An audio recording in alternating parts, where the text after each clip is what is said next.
about. How about All right, so it's June 17th and it's 1 o'clock. We're having a workshop where we're going to deal with, what is the title, Dan?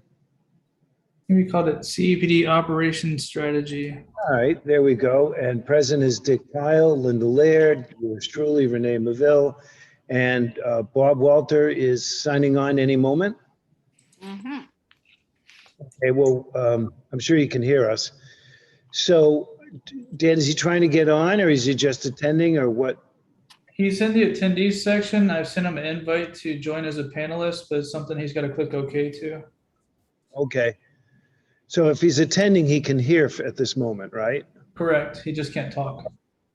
All right, so Dan, why don't you just give us a rundown? Or Linda, I know you wanted to ask something, but just for the purpose of structure, and then the floor is yours. No, mine's Okay. another topic. Or two. Oh, okay. So Dan, why don't you give us a rundown on with Jennifer gone, where what are the things you needed? One of them was obvious to sign the checks. And as you know, we can, as you as the operations director, you know, technically it doesn't change the fact that you are, you know, running from the administrative perspective. So when we have a, you know, I don't think we have to have a special meeting. I've reached out to other people. I said, what's the difference? Just at the next big meeting, you do the formalities of you know, amplifying the titles, et cetera. But why don't you take over and just kind of explain, because I have some things that I want to point out, but I'd rather you lead this. Sure. Well, first, I think the push behind getting a special meeting to appoint as interim came from a conversation between Mr. Sylvia and Ralph. But as you mentioned, one of the most pressing issues, which you know can be worked around, would be adding me as a signatory to ensure someone's available around to sign checks. I know Mr. Pyle's around through the middle of next month if need be. And then I have a operations meeting scheduled on Monday at 9 a.m. with Jennifer's going to come to the office and meet with Mr. Sylvia and myself to, you know, establish any connections that Jennifer had in the works. I know she's been working with Keep Florida Beautiful, and they're looking to donate 500 plants to us. So she's going to connect us with them and try to tie up all the loose ends and get the accounts transitioned over so that she can focus on her next chapter. Mhm. Okay, so then my question would be, and again, I just want to throw this out to the rest of the board attending, is Dan, is there a way, or you find out Monday, how many sick days and vacation days she has left? Because if her final date, let's say, is August 7th, which is 60 days later, I'm not precise on that day. But if she's already got 30 vacation days and so many sick days and so many whatever days, you know, I don't know how it works, national holidays, or I don't know how that works. But I'm saying that technically she, you know, with the will of the board at the meeting, or, you know, or we could find out from Ralph that she could certainly vacate earlier and, you know, continue on with her next chapter. You know, my suggestion is for her to try to wrap up everything in the next 2 weeks.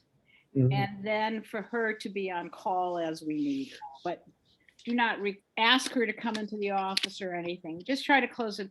My experience is when people are moving on to a job in this kind of situation, it's better for them to finish it up and get out, and everybody, it's better for the team. Right. You know, So- and furthermore, with her campaign, you know, for her reelection campaign, all the other things she has going on, I'm sure the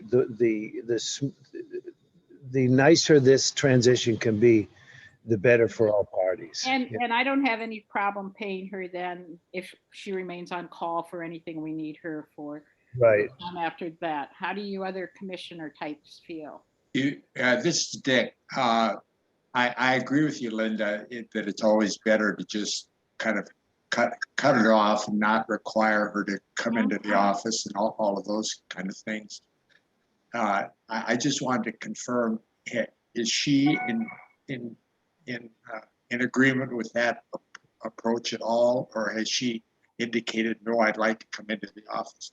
I'm not sure. I haven't heard anything from her. I can't believe that she really didn't want to come in to the office for those 6 weeks, the additional 6 weeks after the 2. I think it would be, if what we would say, I haven't had any discussions with her about any of this, but I would say. Can you guys hear me? It's Bob. Hey, Bob, loud and clear. Sorry. Where's the image? Are you somewhere we? All right, sorry guys, go ahead. No, Bob, I said, what's with the image? Or are you somewhere you don't want to be seen? Haha. No, I don't even know what's showing. I dialed in from the phone because the Zoom link wasn't. Oh, working. yeah. No, for sure. Hi, Bob, have you heard the conversation from the last 3 minutes? Pretty much most of it, yeah, a couple Oh, seconds. okay. So my 2 cents is I've been asking around, and we have to add her days that are vacation. We can do whatever we want, but in my opinion, but we can add her days or sick days, what she has left, minus it out. And if it's a couple of weeks or a week, but I think it's best that, like in most businesses, when someone is terminated, usually they're asked to get their personal things. But, we obviously want to make this a polite transition, and keep the media to understand that it's basically because we realized that the layer of supervision was unnecessary, and that we thank her for her work and wish her a great future. Right. But, but the bottom line is, we don't want 2 weeks from now that she's interfacing with someone, because it maybe there's a benefit factor or an optics factor. We really want to make this clean. Yeah, I think in giving her sort of quote, the sort of a severance pay past the 2 weeks, whatever she needs to get through, and say that's severance pay and be done with it. Well, yeah, the 2 months would be the severance pay. Right. From whatever she doesn't have accrued. So she does our 2 weeks, she works, transitions everything. She goes Yeah. into the severance period where she uses up her vacation and then whatever other. Yeah, right. So she'd get all her 2 months. And then, and if she can just be on call for us when we need her, that would be perfect. Yeah, and I can't imagine that she would not want to maintain that kind of relationship, especially like, she has political ambitions. It's very apparent on her website. And, in the future, Captiva is a great source of support. And she's a smart girl, so she's not gonna. Smart woman. Yeah. Yeah, she's not gonna burn bridges. Bob, what do you think? I think we do the right thing. I think if we do the right thing, which we should, that's who we are. And I think Jennifer is a professional, and I think, I think she'd be fine with that. Okay. So whatever the 2 months per contract, right? Right. And then leave And then before. what's the other, on the 2 weeks or severance? I don't know. What's that? Or she has PTO coming? Oh, We we don't, can ask the lawyer. I apologize, Linda. know. So, well, I think we can't make any final decisions here, No. right? But we sort of have a drift of let's be very respectful of her. And after 2 weeks, she's sort of done, and then we'll work it out as long as the rest of the board is okay with that and the chairman's okay with that. Is that about right? So, Linda, you're saying pay her for 2 weeks to do a transition, and at the end of that 2 weeks is when her 2 months start? Is that what I heard? No, No, excuse me. Go ahead. no. maybe- As part of the 2 month, the 2 weeks is part of the 2 months. Right. Got it. Okay. So, for example, at the meeting that took place this Monday, that's when the two months began. Okay. And she was sent a letter that she was terminated by Ralph the next morning. So, but I would like to add up all her, her days so that she doesn't have to be here for 2 months. And if it's a wash after a week and a half, she gets her 8 weeks pay. And that's a good question about the other thing. about the, you know, the extra money. And that's a question that, that would be good for Ralph, that we could, you know, we can have it the next, you know, I mean, Next I board don't know. meeting. That's a very good question. I would leave that up to Dick Pyle and to the chairman to see how they want to work that out. Because is it 2 months of her entire salary, you know, with the $15,000 extra, or is it 2 months of her actual salary? And I will just defer that to our CFO, Dick Pyle, and what the chairman. What's the difference? What's that? Sorry, Bob? What is the difference? You lost me there. No, the 2 months difference of is, what? in other words, 2 months is 1/6. 1/6 is 18% or whatever. Is it 2 months of her salary of 100,000, or is it 2 months of her salary plus her $15,000 for this, that, and the other thing, which is called what, Bob? You had a name for it. The stipend. PTO, personal time off. No, the PTO, The perks. that's different. No, Perks and the other stuff. So why don't we let the chairman, and I think you're right. Why don't Dick and John come up with a proposal? But I am fine if we end up paying even 6 weeks of severance pay without her here. If she's used up all her PDOs, et cetera, because she's been sick, I'm okay with that. I think having somebody around is not good for her. It's not good for us. go ahead, Bob. Sorry. No, I didn't say anything. Oh. So Okay. just for clarification, in the contract overall, there's 20 days of PTO for the annual. I'm not sure of how much she's taken out of there at this time, but Yeah. even 20 days of that would put the end of July, like July 20th, So 23rd. So somebody just has to sit down and work it out. But I think we are philosophically aligned. Is that right? We're philosophically aligned, and it's my opinion to basically, look, just be on call, but you're done. Here's all your money, and please sign everything over. And, you know, certainly we'll ask you what happened here or what happened there. But, you know, like, I don't even think it takes 2 weeks. It'd take maybe a week, because Jennifer hasn't been here since the last meeting, and it's already 3 or 4 days. Let's just say she's on for 2 weeks. It's okay. We don't have to. Got it. I know what you mean. Okay. Well, she's on for 2 weeks, and then the personal things. Yeah, well, we have to, I think that has to be a vote, but, you know, Dan and I had on a similar subject. Dan and I had a very interesting conversation prior to this workshop. And in order for us to have a special meeting, we have to put a ad in the news press. That takes a week and like $1,000 or something.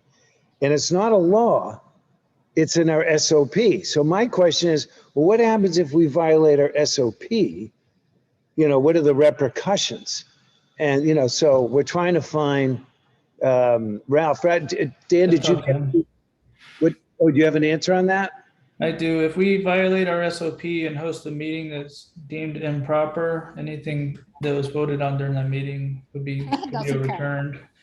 And the Florida Sunshine Law, according to Ralph, would require 24 hours posting on the CEPD website and just a visible note on the door. What's required in our rules of procedure is a notice in the news press 7 days prior to a meeting taking place, which the lead time to get something in the news press ad takes 7 days. So then we're looking at a 14-day gap in between when we want one and when we can have one.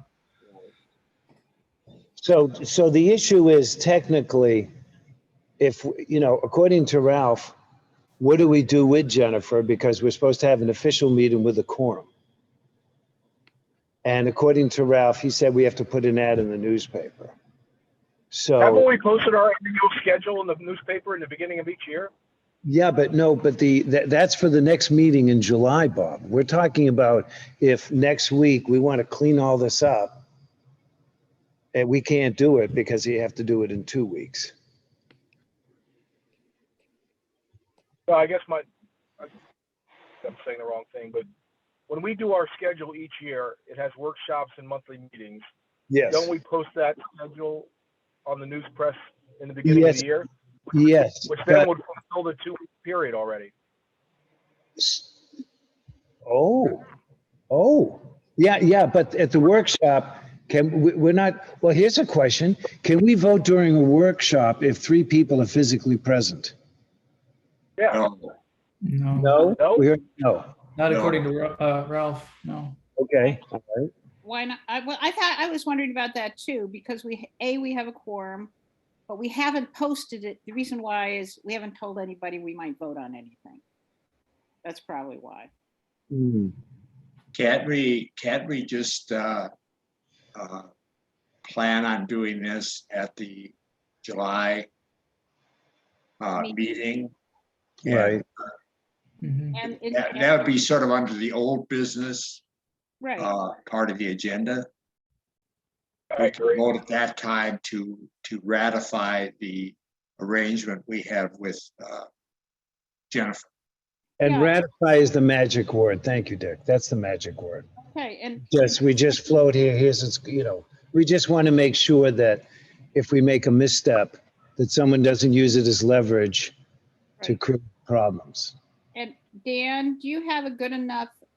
Well, John can always watch this, so he understands our direction and say that's, and I think we're saying is, John, if you agree with this, feel free to go and do as much as you can before the meeting. I don't know. Yeah, Right. that's what I would suggest, that Okay. that we ratify in the agenda for the July meeting. Right. There's going to be an old business thing where we ratify the agreement that was Okay. All Okay. right. That settles that. Thank you. Okay. So The July 11th meeting is it's basically almost 5 weeks from the severance of Jennifer. If we're talking keeping her on for 2 weeks, and are you intending for her to attend that meeting, or she should be 3 weeks basically removed by that I point? think somebody should talk to her and say, it's the sense of the board that you do not need to do that. right. Her termination began at the meeting. Her 8 weeks payment Yeah. and, Yeah. and the PTO and all of that is going to be factored in. We're just picking the numbers and trying to make it as user-friendly as possible. And, they can have discussions on Monday and we'll find out the next. So anyway, not to belabor it. So I wanted to run another concept along. And I'm trying to think of the best way. Before you go there, Go so ahead. how about one of us calls up Jennifer, which I could do, Mhm. as long as you all agree and say, this is the sense of what we're thinking. This is what we'd like to have happen. We have to ratify it at a later meeting, but this is what we have. And we're really not expecting much out of you from this time. That seems to be a respectful way to do it. Shouldn't that take place after the conversation with John and Dan on Monday when she's signing off of all the stuff? Or do you want to, That's mean, fine too. That you can do it back- then. I just wanted, that would be fine. yeah, That's a and- better alternative. Yeah. Okay? yeah, Okay. yeah, great. Then you talk to our, yeah, so that, or you can, yeah. All right. So trying to think of how to address the next question. And it's when we had our workshop regarding the corporate, our culture of more communication and letting everyone know, and also consistency of direction. And what I mean by that is so when I spoke with Dan, the several conversations we've had in the past few days, Dan has informed me that John Sylvia didn't want him to go make a visit to Sebastian Inlet. And my assumption is it's based on, well, I didn't want to assume, but how do we go from, We have to talk about it together. well, yeah, no, I get that. But what I'm also saying is that there's been multiple instances with Commissioner Sylvia where we agree on something and then like a conversation takes place and and an edict is made. The perfect example is we received when we received the Jennifer's last director's report. It said Commissioner Sylvia didn't want discussions without, categories, and I forgot how she put it. And when I looked at that, I said, wait a minute, we had a meeting and we voted on it that the purpose of having these workshops is so the commissioners could talk. So when I asked him, did he make that edict prior to seeing the video? He said, yes. I said, so you based it on what you were informed by Jennifer? And he put his head down and said, yes. So my point is, that's okay to have a change of mind based on one person's opinion, maybe not getting all the facts or seeing, what really happened. But what's not troublesome, but what's a point of observation is that when you vote on something and you agree to it and it makes sense, and then you make an edict that totally changes what you were emphatic about agreeing upon, I think this is part of this culture that we need to address and put it in a more positive direction. And, so it's just something that really needs to, like, for example, last year when Mike Mullins was chairman and he did not want to be chairman anymore. And he said, Ray, you want to be the chairman? I said, okay. But, because he had other things going on. But whenever there was Jennifer would ask something, but I knew Mike knew 100%. I'd say, well, ask Mike. He knows what ask him on that subject. But always ask Mike, because he had the knowledge, he knew the people, he knew background, he knew everything about that, whatever that particular subject was. And so now I think that's a good culture to have, because now what's happening is, or hopefully going forward, and this is just something I want to address for the spirit of a team, and I think we have a great team, is basically to say, if our chairman knows that there's someone on that board that has the background on it, maybe not to make the decision, maybe to tell the director and say, well, go ask them. And, because they'd be the real source for that, and then get back, so anyway, so my ending point is that was always the way when I was before, and maybe a less regimented communications infrastructure is something that should be discussed. And I just wanted to throw it out there as food for thought. Yeah, Renee, Well- this is Dick. Hi, Dick. One of the things, I'm glad you brought that up, because it did appear that in the past, a few people who were on the board were making decisions for the whole board without any consultation with the entire board. And I specifically talk about the fact of Daniel's hire and Jennifer's hire. I did not know anything about that. I was not involved in any of the interview process or whatever. It just all of a sudden happened. And I think our communications has to get better to the point where, you just don't call the chairman, and if the chairman says okay, it's okay. I agree. On major issues.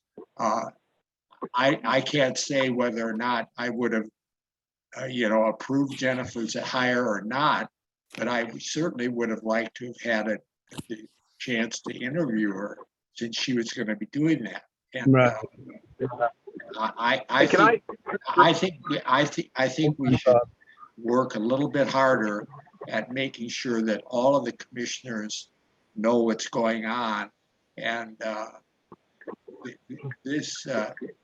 I'm totally in favor of Daniel and as operations director, and maybe eventually executive director if we decide to go that route.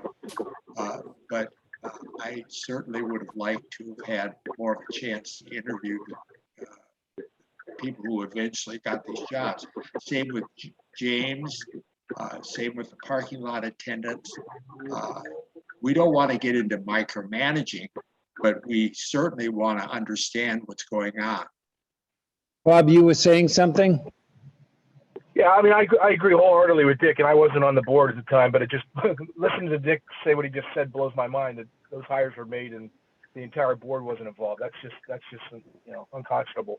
But there are two different things here. One, Ray, you were bringing up something the board voted on and then the chairman changed after. First of all, that's a whole other topic. I mean, if the board votes on something, the chairman can't change it. It's got to go back to the board at that point. And then the fact that there's a clear distinction or difference, I should say, between having a kingdom and being a chairman. So I mean, you got to involve the board in basically. Hang on, Lynn. I can't agree. I couldn't agree more. If you read what the powers of the chairman is, it's basically running and setting agendas. Run the meeting. Right. That's it. It's not any of this big decision making. Right. The chairman has no more power than any of the rest of us have. Well, where the dysfunction lies is at the last meeting is a perfect example where there were discussions about who was going to chair the sea level rise consultorial, you know, the group. And I wasn't called. I don't know if Dan knew about it. I think he said, no, he's temporarily frozen right now. Dan was part of the discussion. Oh, Dan was part of the discussion. So Dan would not at the time be, you know, as the number two, be comfortable in calling you and saying, Linda, you should have been part of this conversation. I mean, that would be insubordinate. So he's between a rock. I mean, it sounds like I'm defending. Okay, But you saw my reaction when I heard that. I'm like, you guys make that decision without Linda? And it's like, what? So I just, this is a perfect example. And I don't think it's intentional or, you know, it's just, it's not good teamwork. Jennifer tried to call me and tried to touch base and say, this is what the chairman decided. I also talked with Carrie today to see what her feelings were. And she's saying this wasn't something she wanted.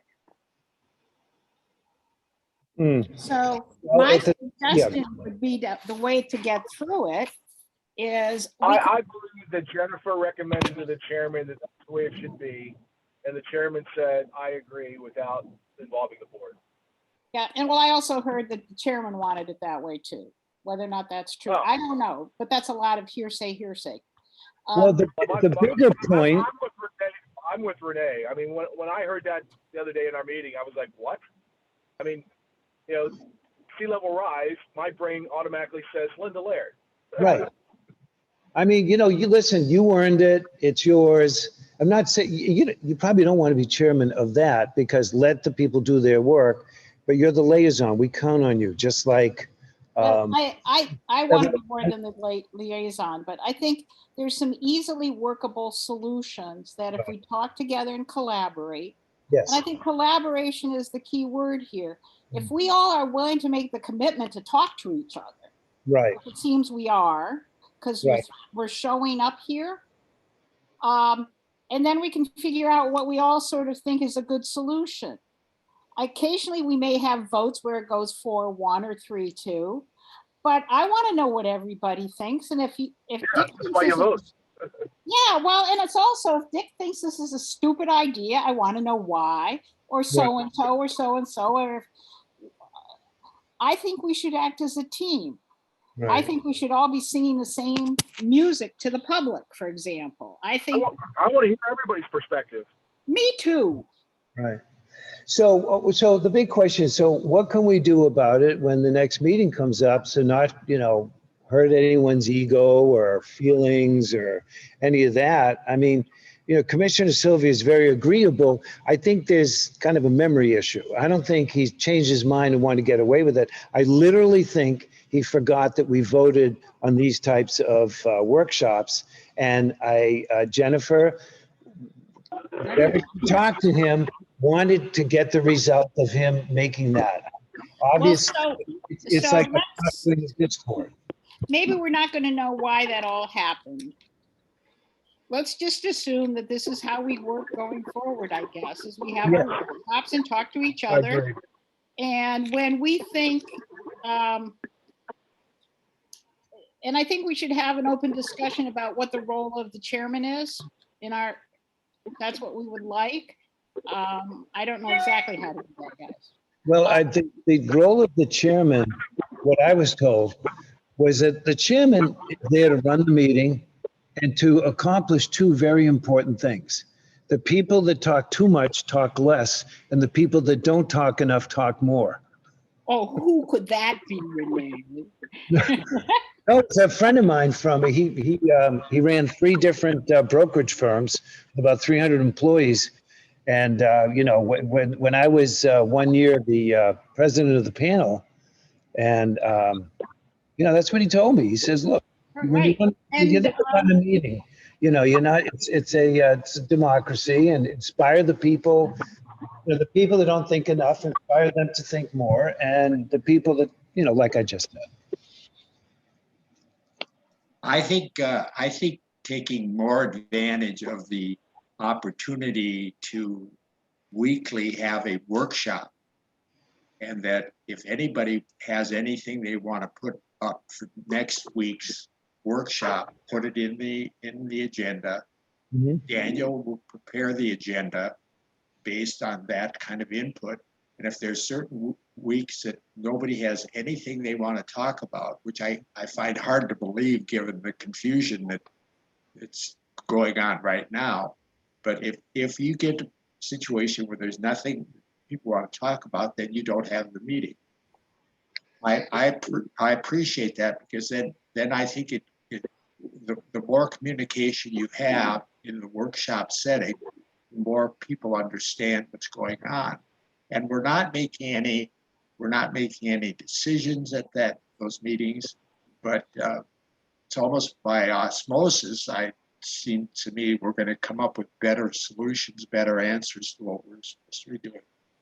Right. Linda, you had your hand up? Oh, no. Oh, you have no voice. What happened? I muted myself. I'm just saying I agree with all of this. And You're right. I'm so much more comfortable in an environment where we talk with each other. And then our final decisions, okay, we go off and vote at the meeting. Great. Okay. That was Well, it. okay, so I want to tell you some new stuff that I've, you know, with my little calls here and there, which I think are encouraging, and I wanted to share with you right away, you know, happy news. So first of all, Dan is somehow participating because he doesn't want to reset it because he'll cut us all up. So he's there, but he's not technically there. He's there, but not technically. Okay, so I spoke with Mike Campbell, who's in charge of Blind Pass.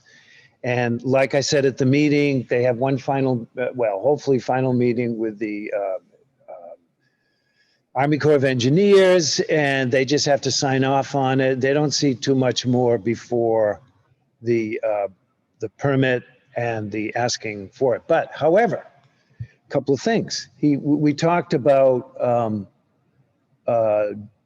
Dan, and they already had a conversation, but Mike Campbell said that there are some sediment studies, and he's going to show them how that we can get more money based on basic sediment studies that are out there. And he said, how come you're not doing this? I said, well, we got to have pizza downtown and bring Dan and, you know, you guys got to talk. So they already spoke. They had a great conversation. There's a lot they're going to share.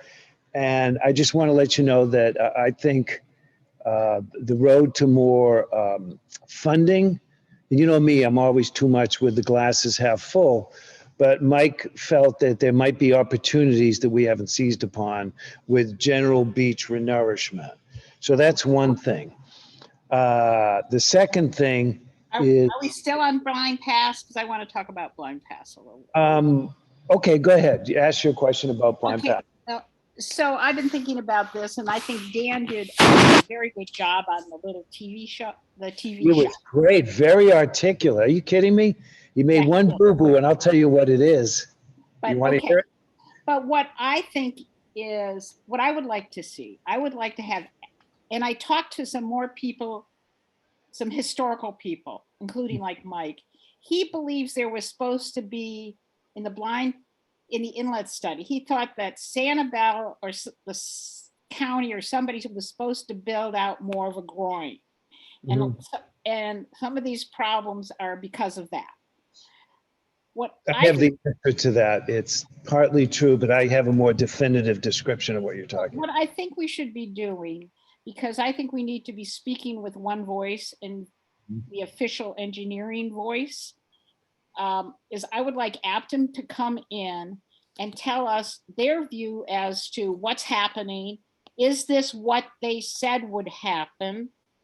What can we learn from it, from both the beach and the inlet point of view, and have our engineers give us the story. And then we will all, and I think I would like to be out in front of this too, more so than behind it. If people start coming after us saying, well, it's because you guys renounced the. Right.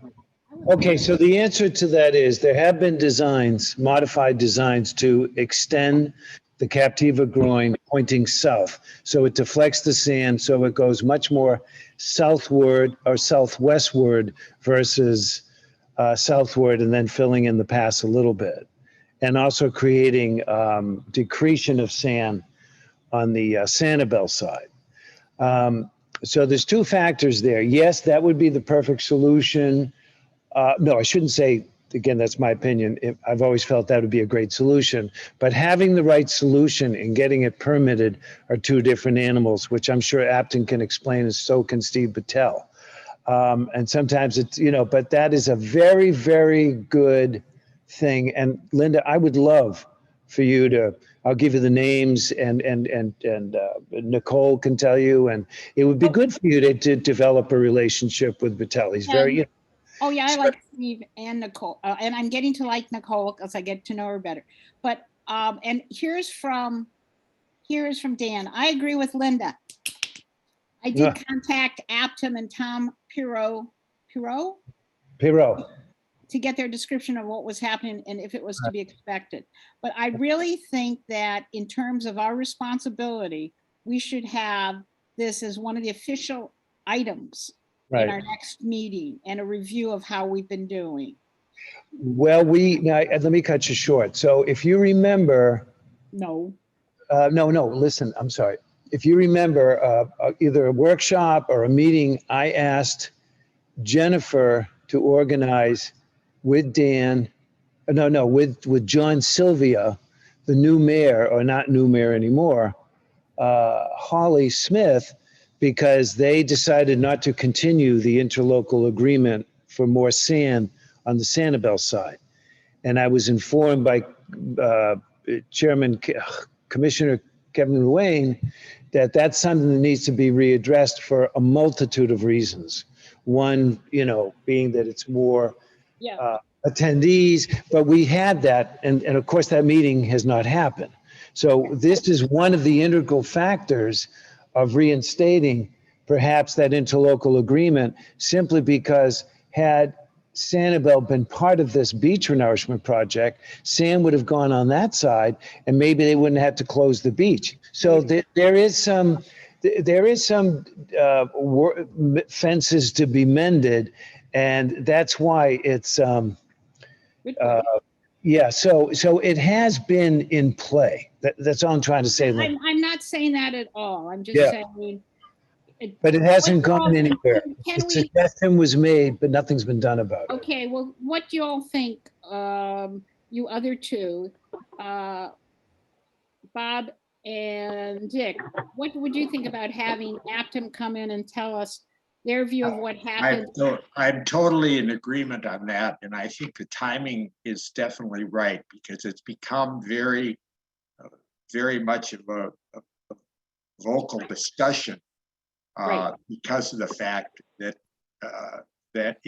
we're closer to having it closed down. Okay. And so I think we need to get Aptum in and have Aptum just write a little letter that we can distribute to the general public. Well, and also yeah. tell us what the answer is too. Right, yeah, in a beach brief, we could use a beach brief describing what has happened. So here are the facts based on our engineering studies. Right. And we will make that available to everybody so that nobody thinks this is all secret and that CEPD screwed up. I mean, that's the thing I want to avoid is Me too. having I don't think we're going to be blamed for this, because we were expecting this to happen. right. Yeah, and I think just people that weren't who. Agree. Bob, you agree? Yeah, I agree, and let me tell you why. Because when it first started, when it first started to shift down, you know, I called Jennifer and said, "Listen, you know what? I'm a little concerned about this," and she was like, "Well, it's not us, it's the county, it's this and that." And I go, "Well, you know, I've been through 2 nourishments now, and I've seen the sand shift, but never to this degree. So I don't think it's more of a nourishment thing than it is the work that was done on our side of Blind Pass last year. I think that's a contributing factor to what we're seeing now. And if that's true, or could be true, I really think that a coastal engineering firm like Apton should opine." Well, Bob, you just hit the nail on the head, because Mike Campbell told me that there's an interlocal agreement between the CEPD, Captiva and the county. The CEPD and the county, that apparently, according to Mike Campbell, Apton was not supposed to put that much sand at the Blind Pass area specifically for this reason.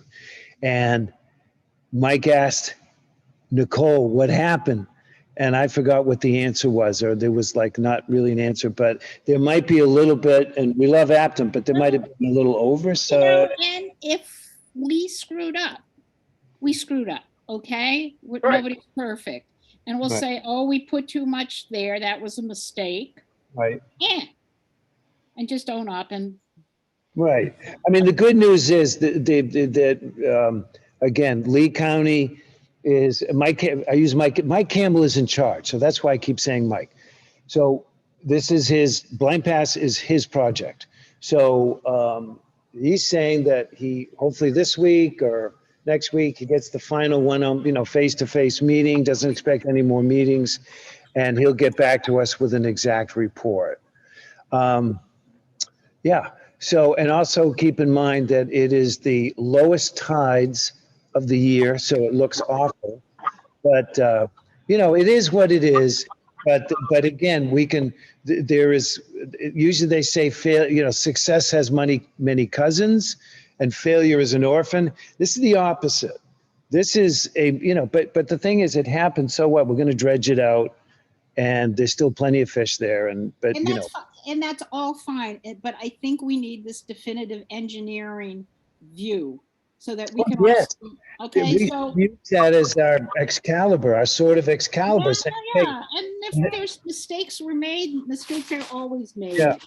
No, but Linda, what you're saying is what it should be the bullseye target. And that is convincing the community, the islands, the county, that say, let's stop fooling around and let's really seriously look into this extended groin concept. So the sand bypasses the pass and continues down to Sanibel, so they get their free $500 million worth of sand. It to the best of my knowledge, that was a very exciting concept to everyone, and this was like 10 years ago. And Patel and Mike Campbell can enlighten us. So Dan, maybe just make some phone calls and send us some emails and tell us what they have to say, and then we can decide if how far we want to take it at the next meeting. See, that's the beauty of Dan. He'll get these answers in the next few days. Yeah. Right? I will do that. Does he have a problem with me having or us having Aptum come in and give us an official report at the next meeting? No, not at all. Not at all. I'm just saying, so we're up to speed. We'll get more information on the side as well. You got it. So we're not just getting, you know what I'm saying. Yeah, I agree. I think that's great. Okay. But we're in- So that, yeah. knowledgeable. So Dan knows what he's going to do. Yeah, and I'll guide them along because I've sort of had my hand in the jar on a, Well, consistent basis. keep us informed, Renee. Yeah, As you stick your fingers into all this stuff. Yes, please So that keep we're us not informed every surprised. week. Yeah. And I will give Nicole a call Mhm, and talk to her.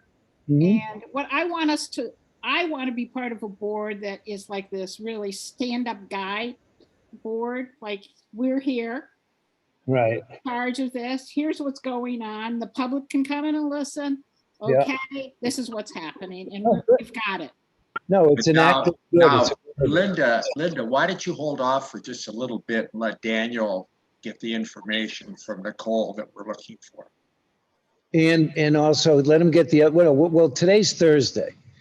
And between Friday and Monday and Tuesday, How am I gonna know Linda, when you'll to be call getting, it? well, no, what I'm saying, Linda, you'll be getting some emails knowing what there is to know. And Dick, in all fairness, why can't we, if Nicole has time, for 15 minutes just to give us a rundown on whatever happened to that really nice solution that we heard, like Linda just said. I see no problem with that. I'm just saying, let's do the add-on, whatever Dan can find out. So we're not just hearing it from one source. Because I don't think Nicole would have told us, if Mike Campbell is right, that they neglected to put the sand on according to the interlocal agreement the way they should. That's why I'm saying it's nice to get all the answers in at once versus just one source. Yeah, So- no, I agree, but I want to make sure Daniel is involved in hearing this information himself. He's going to be the guy Right. he's going to be our go-to person. So why don't I set up something where Dan and I both talk to Nicole together? Yes, I think that's a great idea. Yes, good. Hey, Okay. Dan, can you hear us, Daniel? I can hear you. Hey, Yes. guys, I got Hey, Dan, Bob, can you I'm sorry, I tell got my computer off. Okay, Bob, thank you very much for your positive input. Dan, can Thanks, you? everybody. Yep. Thanks. Dan, can you tell Linda and Dick Pyle, from your conversation, did you and Mike Campbell go over the sediment studies that could possibly benefit us? We've not had a chance to do that as well. Okay.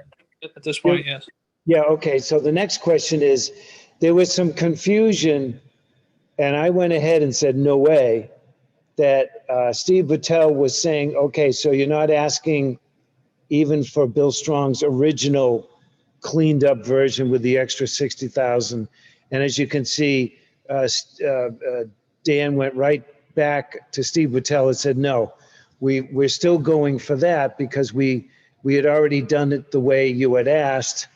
And we're just not going to continue to go for what the bigger money we felt should have been, but because Dr. Strong wants to value us from 4 years ago for beach, sand prices, we're just throwing in the towel, like you suggested, Dick. But that first 60,000 that was on track, that should be submitted. And I went ahead and said, Dan, we already agreed to submit it. Just go ahead and submit it.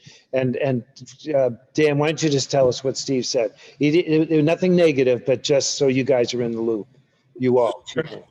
Fellow I had commissioners. a brief conversation with Steve Battelle while I was touching base with him prior to the interview with the news. And basically, the Board of County Commissioners are on hiatus until August. He said he's going to review the data that we submitted, and he's going to touch base with me sometime next week with a plan forward. And then didn't he also say, but no matter what, you still got to get a vote from the commissioners. So we might Correct. just see more money come later. Correct. Yes. Okay. And it So doesn't on matter this- when it comes in, as long as it comes in. I don't understand the sediment study at all. If you could, Dan, write up a couple paragraphs and send it out to all of us so we know what you're talking about. So I know what you're talking about because I don't Well- get it. But you well, don't have to tell me No one today. knows what it is, Linda. What I'm saying is that Mike Campbell volunteered and said, there are these sediment studies that you can capitalize upon. And at some point in the very near future, he's going to sit down with Dan and explain it to him. And then Dan can get back to us. Because I didn't want to hear it. I said, oh, that's great. You and Dan So together. nobody knows what they are right now, That's correct. except for Mike. Yeah. But Okay, that's good news. To me, that's good news. okay, no, but yeah, I'm not complaining. Yeah. Good. Okay, so I have nothing else. I think that we, I have things. yes, please. The floor is yours. Okay. So on the June, we don't know if we're having a June 7th meeting or not, and, but if we do, and it's called, do we have enough people who are gonna be there? Dick, you will be July? there, July 7th. July Yeah. 7th. I'm going to be Yeah, I there. will be here. Okay, and so, and then we have John, so we're at least have 3 people, so I don't have to fly in, even though he wanted me to, right? Well, July 7th is a workshop date. That's one that I physically can't attend. Which is the one that he wanted everybody, June 7th, the June 7th meeting. Is that the official meeting? Yeah, the special meeting. He wanted people, he wanted me to fly in for it, and I said I didn't think that it was, I don't know when. Well, wait a second. When is our July July CEPD? 11th. July 11th. Okay, correct. Okay, and so Oh, that's and gonna be a I will regular, not be here On July 11th. on July 11th. I will not be. Okay, I'm going to be here. and Bob should be there, and John should be there. So we're set. We're not having problems with meeting. Right. Okay, so, But okay, if, yeah, all right. So, but yeah, but that is that July and August are very crucial meetings because, there's the apportionment, there's, and there's a whole, there's milestones that have to be set forth. So we can't, we have to have meetings. I mean, they have to have a quorum. I volunteered. I'll fly in for every meeting except for October, where I'll be in Europe. well, I should be back down by October. So that'll take care of that. Okay, this one, I'm not sure if you're gonna like, well, here's what it's talking about. I was thinking when we're gonna talk about operations, we might talk about priorities, because we're telling Daniel to do everything. And that's a hard lift. So I think we could use some concrete, what am I trying to say? Some specific priorities that we agree on. And at this point, for example, like the apportionment is probably the most important thing going on. Is that right? Agreed. And then I think we should we should come up with a list of them so that Dan knows what to drop off the bottom if and when he has to drop anything off the bottom. And it's clear that what's number 1, number 2, number 3. That was my suggestion. So Dan, why don't you tell us what the priorities are? Well, right at the top of our priorities are both the apportionment and the budget are happening concurrently. Okay. So let's talk about the apportionment. Where exactly are we? Detail. Well, I am still, we have submitted for the FEMA grants that's being processed, the grant reimbursement for that. Mhm. It's determined that the point of contact that we've had for FDEP, Basha, is no longer in that position. So Erica and I are working with the new representative who I can't remember their name because they're brand new there, to submit for FDEP as well as county reimbursement. But I believe we can do those concurrently. Other than that, the next step is when the new property values come out on July 11th, I'm going to utilize those for both the budget purposes as well as the apportion numbers. And then, Okay, so let me stop you right there. So regarding the apportionment, you get the final numbers. When do we feed it to the tax appraiser's office so that he knows when they send the bill or we send the bill that we have the numbers? Because, the money coming in are receivables, these grants. And we know what our liability is. We, pay the construction, pay everything else. So what the biggest concern is we have to have our numbers, exactly what people are being charged, because they have 2 weeks to talk about it. Or I don't know if it's a week or 2 weeks, however it works. But the most important thing we can have are the actual numbers. So it's not about the receivables, which are the grants, and it's not about how much we've paid out already. We know we've paid out so much, so we have to charge. And so let's talk about just the charging aspect, which is the apportionment itself. Explain to me how we'll know to generate that bill from, because the bill comes directly from the CEPD to the homeowner, or does it come from Lee County, Channel to the property appraiser. oh, so it comes from the property appraiser. Okay. We have So to- what is it that we have to give them? Because that's the most important thing. We just have to give them how much per or what we spent. I mean, put it in layman's terms. So we're not worried about, we're obsessing over a grant that we know is going to come, and whether it comes before or after is not the issue here. The issue is they have to have the numbers to know what to charge.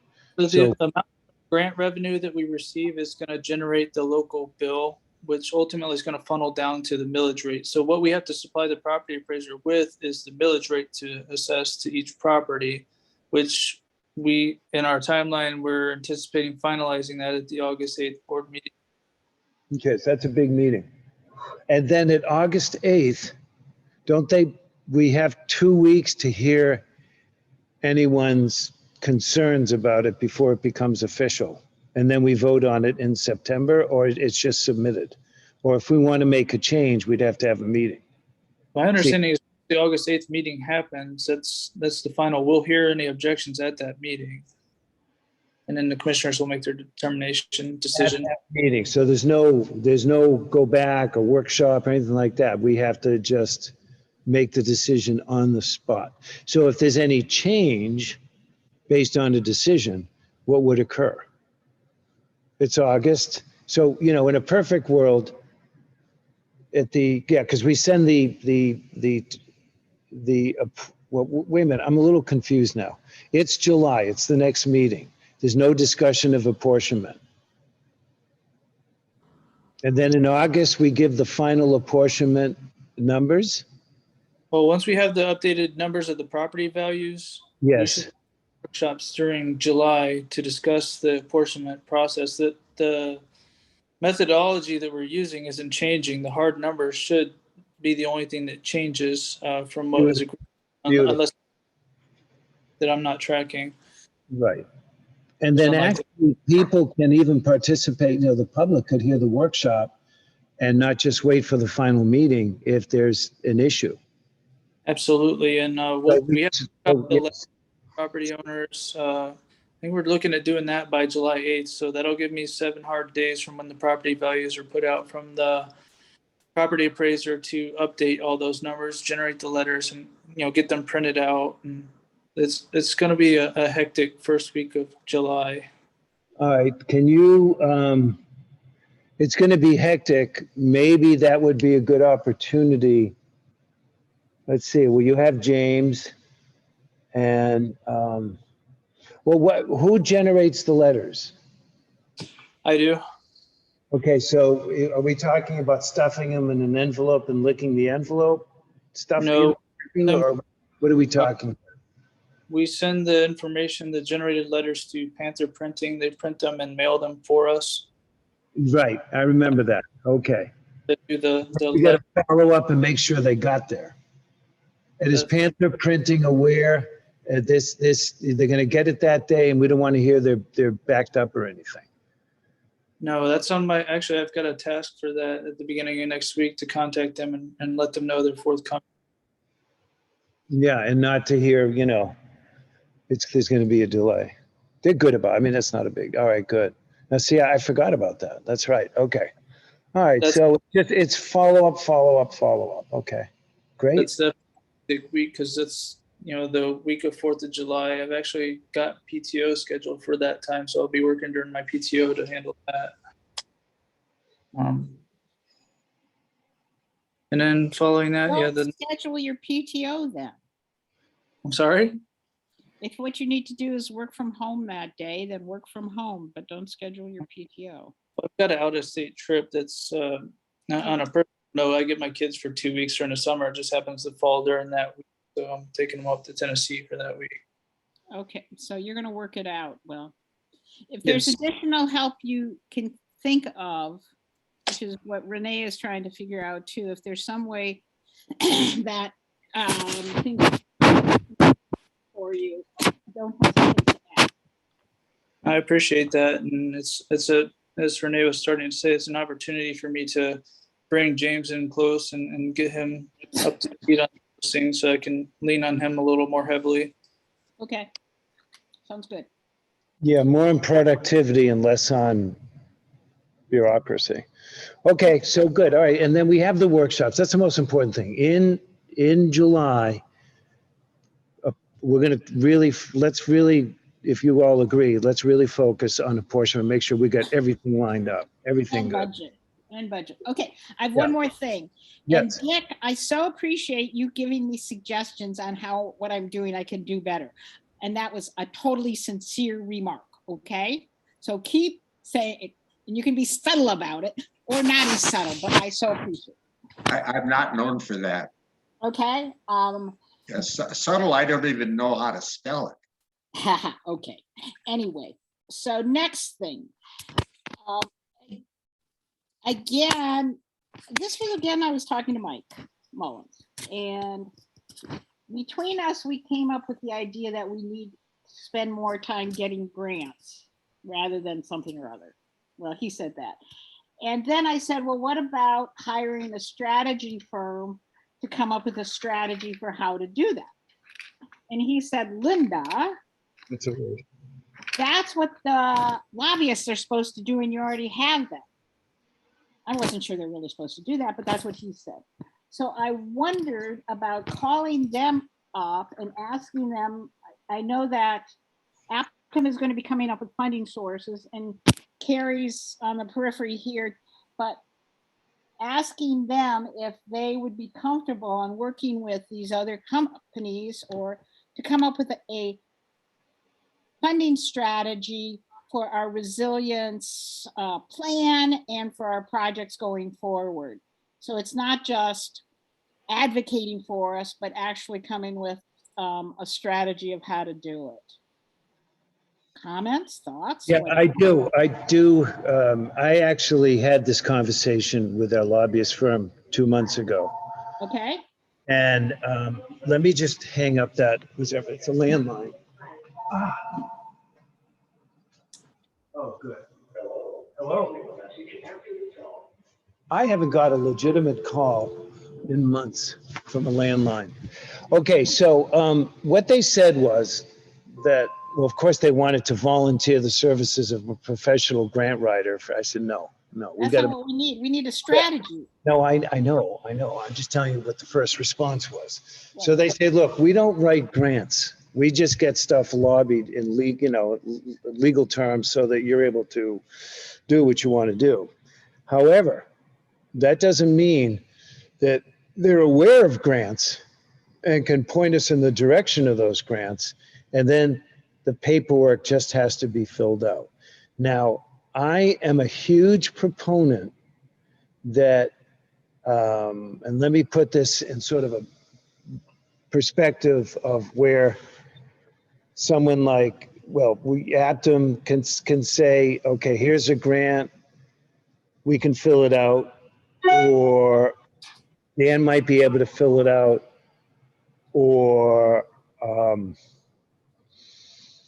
there's another person I think would be a great role for this person, and it would mean a lot for continuance. But I want you to think back, if any of you did any of your PPP loans or the IRS employee tax retention, it was a lot of paperwork, but my assistant, she put out 30, 40 pages of things and brought in the grants for the businesses that I have and the employees I have. And it doesn't take a genius to write a grant. And the strategy, in my opinion, should be, let's identify the grants, identify if in people's opinion, we should qualify for it. And thirdly, task people to fill out the information.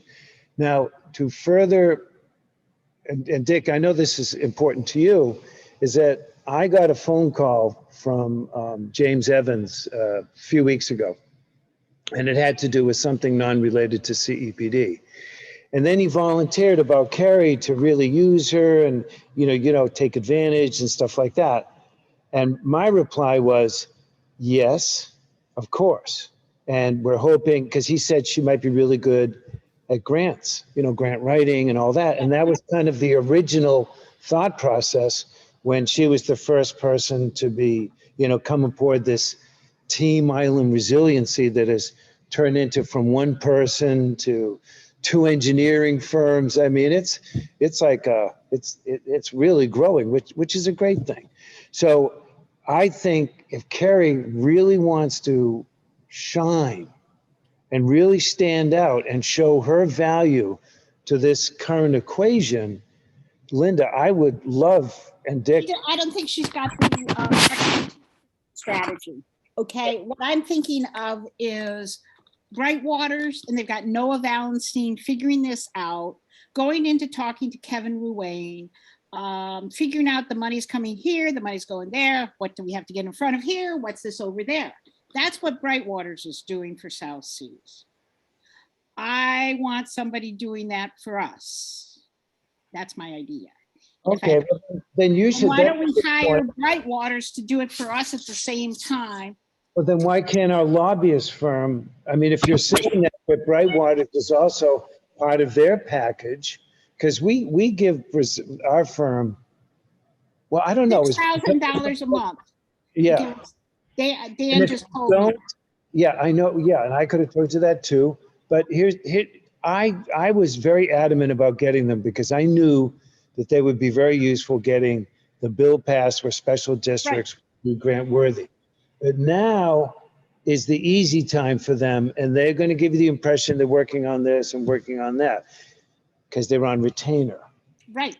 So, but the thing is, I've spoken with her, and she's immensely capable, but she needs she needs you to ask for these things, and I think that'd be a very good idea, because I think it's a fair question. So I would ask you, just pick up the phone, introduce yourself, tell her how you've been involved, and you were actually the first person to get involved with Sea Level Rise, and search yourself into this situation. So what I want to do is talk it over with you guys to make sure I don't want to just do something wacky by myself, which I could do.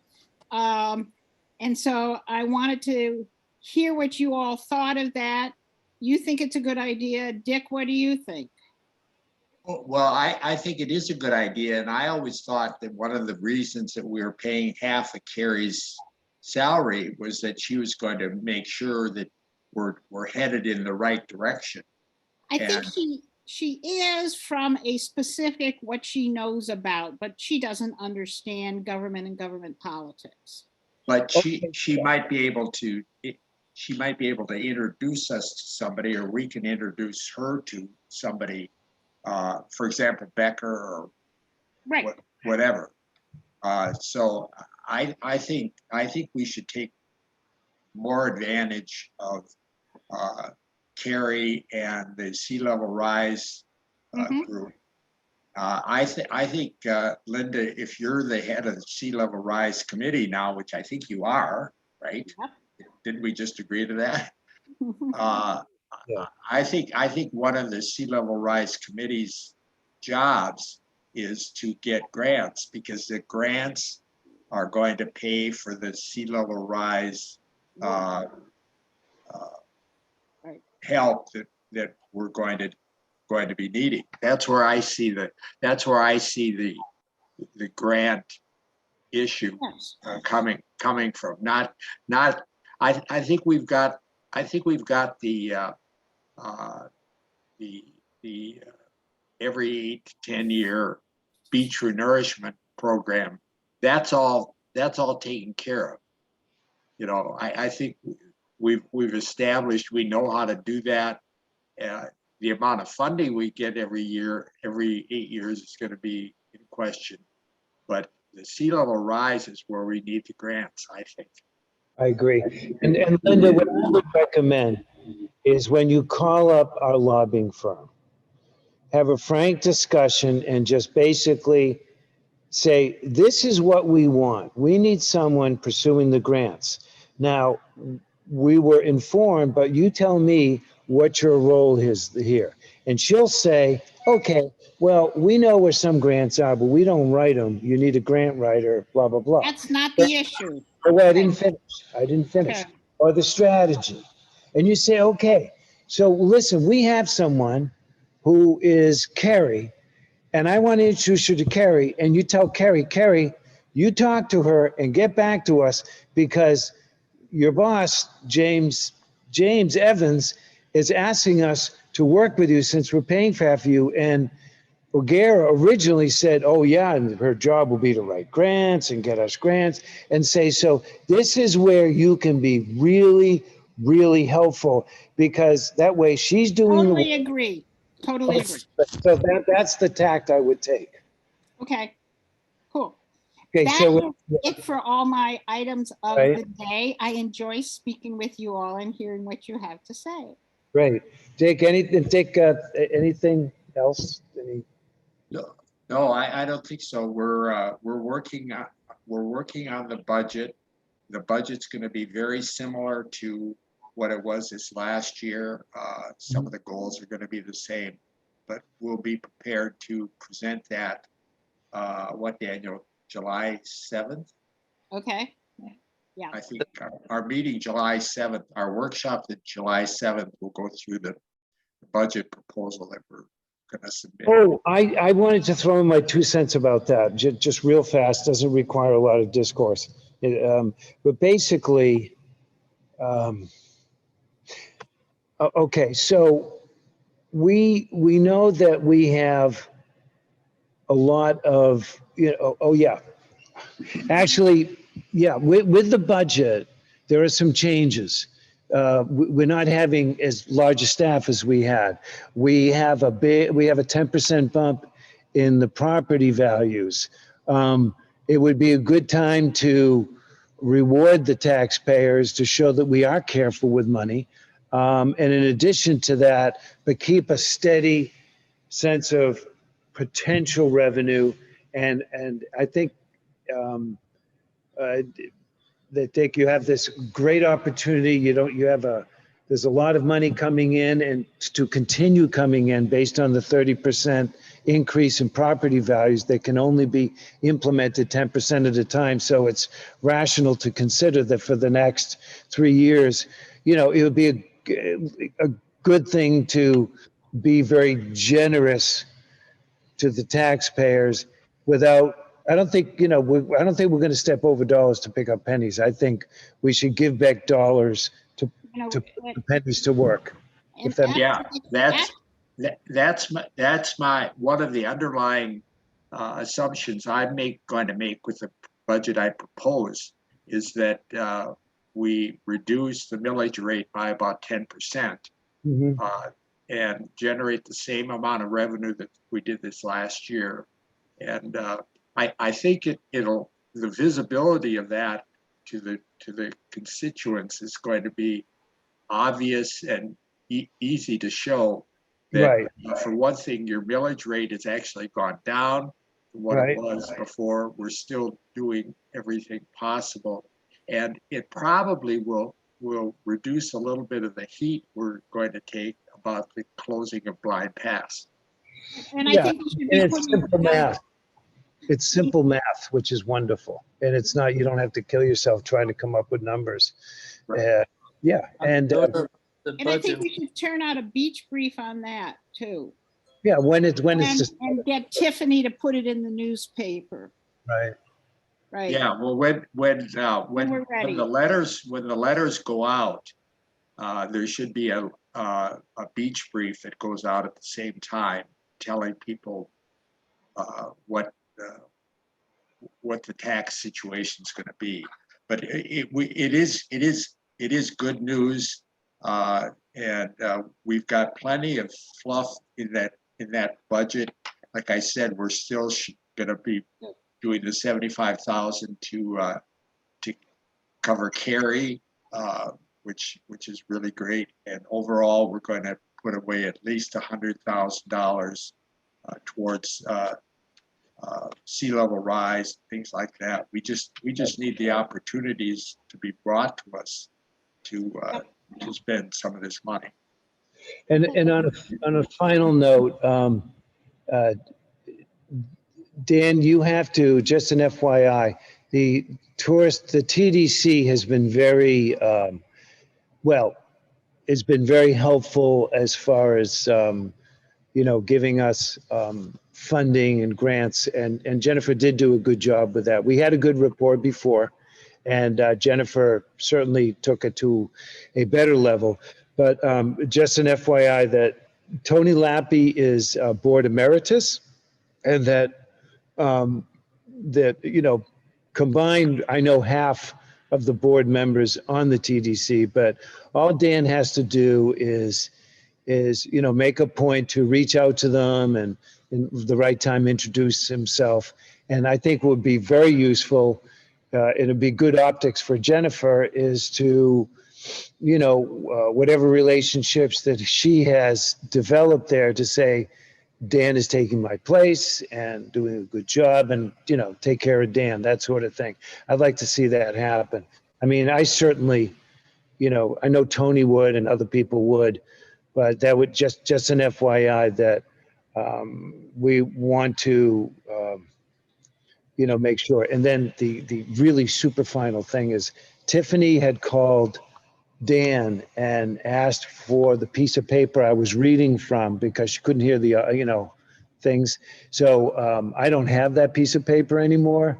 And if she calls me, I'm basically going to just say that the board decided that there was too much supervision, and Jennifer, we wish her well, but we really needed someone full-time, hands-on, et cetera, et cetera.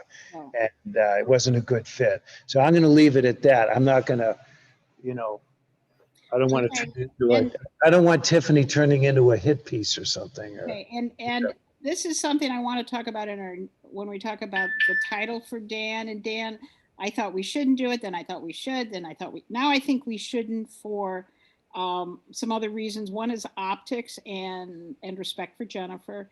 And another one, there's a couple reasons it just might not be the right thing to do. I have no doubt you can operate at whatever level that's not what it's about. But if we make you interim and it doesn't work out, I don't want to have to be doing taking you back down. And I don't think it really matters from a title perspective. I'm telling you this is my position at this point. So you all hear it. I don't think we need to discuss it. And Right. It's nothing to do with Daniel. It's to do with, why do we need to do this right now? Let's just chill for a I while. think we're in violent agreement there, violent consensus. Dan is the operational director. I need to talk to that's the operational director. He runs it. What more do you want?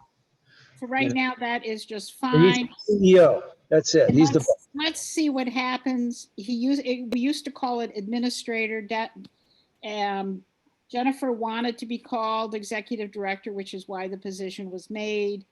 Daniel, we're happy with you. It's nothing about you, but I think from an optics perspective, we're better off not doing something at this point. Yeah. Okay, everyone. If there's anything else, we're looking forward to watching the January 6th hearings. See what I missed. And I wish you all a great day, and talk to you all next Thursday, hopefully. Thank you, guys. Thank you. Bye, Dick. Bye, Thanks, Linda. Daniel. Bye, Daniel. Bye.